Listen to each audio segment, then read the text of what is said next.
I'm in a great mood tonight, and I'll tell you, first of all, slept like a baby last night. Breast in my mouth. Folks, good breath. The old play on words, and still an entendre or two.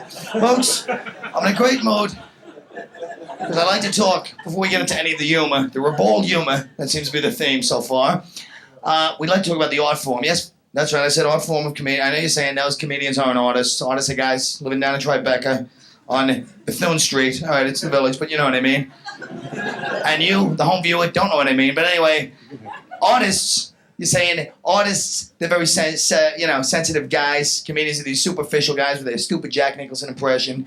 Great artists like Andrew Wyeth, would never do a Jack Nicholson impression. Let me tell you something, honey. You know why they don't do it? Because they can't do it, all right? Because Jackson Pollock can't do the Jack Nicholson impression. Even the impressionists, folks, the great impressionists cannot do impressions, and I think you know what I'm saying. Although I understand Monet did a great Jim from Taxi. No, really. No, he used to do it. He had the hair and the whole 9 yards. So, folks, the point is, why do we do it? The laughter, folks. That's why we do comedy. The laughter, the joy on someone's face when they see a great comedy show and they're looking there at that $250 check for 3 Diet Pepsis and 2 margaritas. That's what it's about, folks. It's about the cover charge. I'm kidding, of course. The point is, we're trying to encourage people to come to comedy clubs, and here I am, making up crazy statements like overpriced checks and comedy club. Folks, the point is this. We are artists. And the one thing we have to deal with in our work is hecklers. You know what I mean? On occasion, there'll be a heckler, all right? And I'll tell you something. Tonight, we got some sample heckles set up. We don't need any help. I know.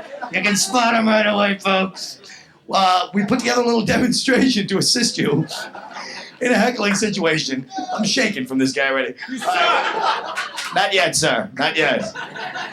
Now, folks, like a dog and its owner, the heckler and heckle often bear an uncanny resemblance. You will see, okay? Well, let's begin with Lou.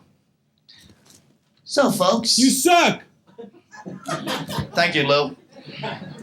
Folks, you suck is one of the earliest and least evolved of the heckles, okay? It's very vicious and must be responded to using psychological tactics because you can, Leo Biscaglia type of a thing, you know what I mean? Instead of answering back, you say, come here, sir, I want to hug you. You know what I mean, folks?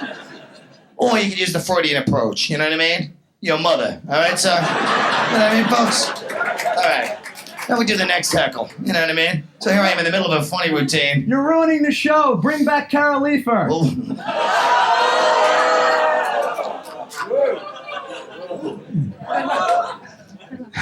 This folk happens to be a personalized heckle, okay? It's usually tossed by someone you thought you trusted, like one of your writers, all right? Possibly you get over with this one with something clever, off the cuff, like you're fired, something like that. And finally, folks... I despise your comedy. It's derivative and sexist. Obviously, your insecurities have driven you to hide behind a veil of forced masculinity and contrived vocal affectation. Shut up, you hooer. Folks. Wait a minute, folks.